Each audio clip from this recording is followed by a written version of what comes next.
all are preoccupied with our own belief. We are overwhelmed with our own experiences, our own ideas about things.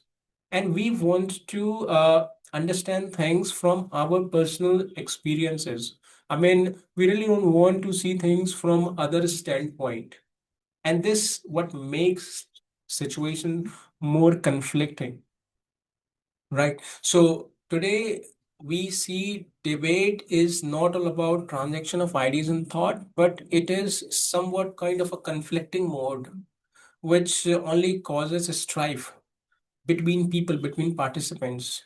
And in most of the debates, we find that there is no any sort of solution at the end of the discussion, which means their feedback is completely zero, nil, right? Which means we really don't get anything out of these debates. So the problem with these kinds of discussions is that we are overly resistant towards other ideas because we are highly driven and governed by our own ideologies. What makes us do so? We have to look at it also.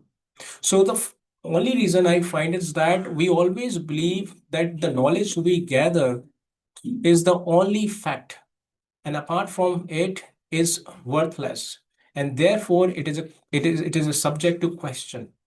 Now, one famous philosopher whose name is Jiddu Krishnamurti, who says is that when you take participation in any form of debate or discussion, you have to be emptied from here, which means your psychology must be passive while you are doing any sort of discussion or debate on a subject with people. Why it is so? Because you are always in a better position to understand the fact. Remember, as I told right in the beginning, that debating is all about to reach out to a certain problems of an existing problem. And therefore, the focus must be centered at it. But if we don't do that, we strive towards our own personal objectives, and that what makes the entire, discussion and debate a complete fail, right? A failure. And there we have to be very careful about. So the thing which I was sharing with you, that the resistance, it has to be countered here.